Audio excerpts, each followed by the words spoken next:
এইবার এনবিআর শিশু খাদ্য পর্যন্ত রেহাই দিল না। এটা কি মডেল উন্মুক্ত কি?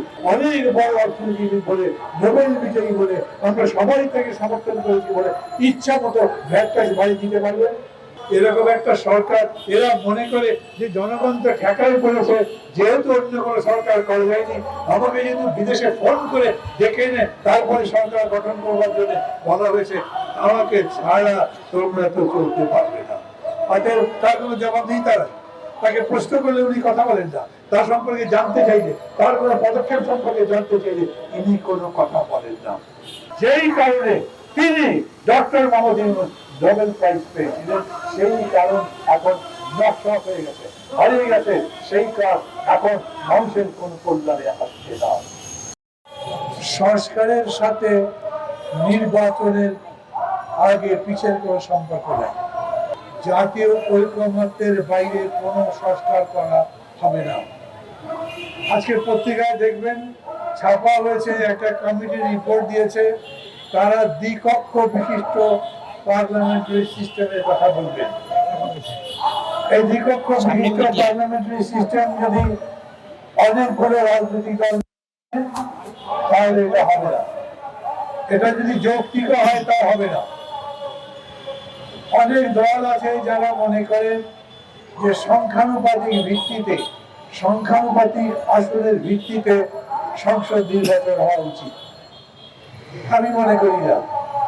আমি মনে করি এইরকম ভোট দিলে শেষ পর্যন্ত ওই পতিত স্বৈরাচার ব্যাপক সংখ্যক আসন নিয়ে চুরি চামারি করে অর্থের জোরে জিতে আসতে পারে। একটা পত্রিকা লিখেছে এইবার এনবিআর শিশু খাদ্য পর্যন্ত রেহাই দিল না। শিশুরা যে খাবার খায়, দুধ অন্যান্য কিছু, সেগুলোর উপরে পর্যন্ত ভ্যাট কিংবা ট্যাক্স বসেছে। এটা কি মডেল উন্মুক্ত কি? উনি যা মনে করবেন, অনেক বড় অর্থনীতিবিদ বলে, নোবেল বিজয়ী বলে, আমরা সবাই তাকে সমর্থন করেছি বলে ইচ্ছা মতো ভ্যাট ট্যাক্স বাড়িয়ে দিতে পারবেন। ঢাকা মহানগরে যারা থাকেন তারা দেখেছেন, টিসিবির ট্রাক বলে যখন কোথাও দাঁড়াতো, সেখানে কিরকম মানুষের ভিড়। যে কয়েকজনের জন্য তারা খাবার দ্রব্য আনতে পারতো, খুবই তাড়াতাড়ি সেটা শেষ হয়ে যেত। তারপরে ট্রাক যখন চলতে শুরু করতো, তার পেছনে বুভুক্ষ মানুষের দৌড়াদৌড়ি। দেখেছেন আপনারা? এই তো দেশ।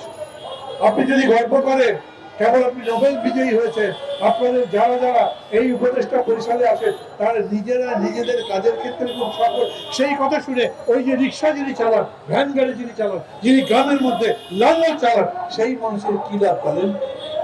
আমরা তো সেই দেশ চাই। আপনারা নিজেরাও স্লোগান তুলেছেন, আমাদের ছাত্র ভাইরা স্লোগান তুলেছেন, বৈষম্যহীন দেশ চাই।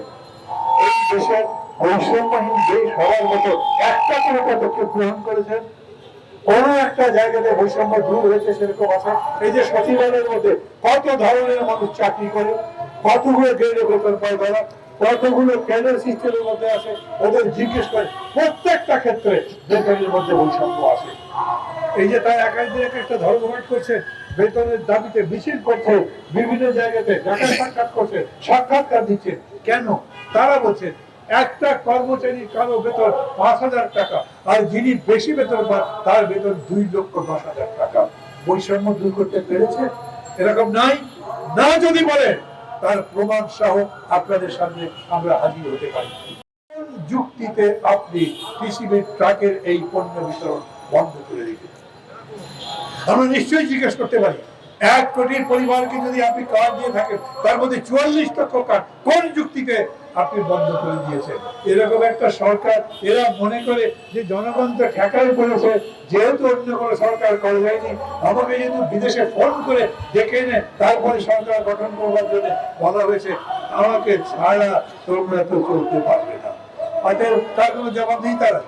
তাকে প্রশ্ন করলে উনি কথা বলেন না, তার সম্পর্কে জানতে চাইলে, তার কোনো পদক্ষেপ সম্পর্কে জানতে চাইলে ইনি কোনো কথা বলেন না। আমি আবারও বলি, এই জায়গায় সংস্কারের সঙ্গে কোনো সমস্যা হয়নি। আপনি চালের দাম কমাবেন, তাই বলে সংস্কার যেটা করতে চান সেই পথে পদক্ষেপ নেওয়ার কোনো বাধা নাই। আপনার কোনো প্রয়োজন ছিল না সংস্কারের কাজ তাড়াতাড়ি সম্পন্ন করবার জন্য। আপনি যে পরিবারগুলোর কার্ড বন্ধ করে দিলেন, এটার কোনো দরকার ছিল না। কেন করা হয়েছে? কেন করা হয়েছে? পত্রিকাগুলো লিখেছে আইএমএফ চায় তাই বন্ধ করা হয়েছে। আইএমএফ এর কথাও তো বাংলাদেশ চলবে, ওয়ার্ল্ড ব্যাংকের কথাও তো বাংলাদেশ চলবে। ডক্টর ইউনূস যদি সারা পশ্চিম বিশ্বে অনেক বেশি জনপ্রিয় মানুষ হন, নিশ্চয়ই তিনি চায়। ডক্টর ইউনূসকে যদি ওয়ার্ল্ড ব্যাংক সাপোর্ট করে, আইএমএফ বিশেষভাবে সাপোর্ট করে, বড় অর্থনীতিবিদ হিসেবে তার প্রতি বিশেষ সম্মান দেখায়, আমি বলবো তিনি বরঞ্চ আইএমএফ এবং ওয়ার্ল্ড ব্যাংককে বোঝাবেন আমার দেশের অর্থনীতির সত্যিকার চরিত্র কি, মানুষের অবস্থা কি। নোবেল প্রাইজ পেয়েছেন মানে ম্যাক্রো লেভেলে বড় কাজ করে নোবেল প্রাইজ পেয়েছেন তা তো না। আপনি ক্ষুদ্র ঋণের উপরে নোবেল প্রাইজ পেয়েছেন, আপনি শান্তিতে পেয়েছেন, কারণ তারা মনে করেছে আপনি ক্ষুদ্র ঋণের উপরে এত কাজ করতে পেরেছেন যে গরিব মানুষের জন্য শান্তি ফিরে এসছে। আমি প্রশ্ন করি, গরিব মানুষকে এখন জিজ্ঞেস করেন গ্রামে কিংবা কারখানার মধ্যে, সেই মানুষদের ঘরে এখন শান্তি বিরাজ করে? দ্রব্যমূল্যের কারণে করে না। এই হলো বাস্তব এবং এই হলো সত্যি, যেই কারণে তিনি doctor Mohammad Yunus Nobel prize পেয়েছিলেন, সেই কারণ এখন নষ্ট হয়ে গেছে, হারিয়ে গেছে। সেই কাজ এখন মানুষের কোন কল্যাণে আসছে না। নির্দ্বিধায় প্রথম দাবি করবো, এই যে ভ্যাট ট্যাক্স, পরিবারের কার্ড বন্ধ করা এবং কৃষিবিদ ট্রাকে দরিদ্র মানুষের জন্য খাবারের বন্দোবস্ত করা, যেটা বন্ধ করেছেন সেটা অবিলম্বে চালু করতে হবে।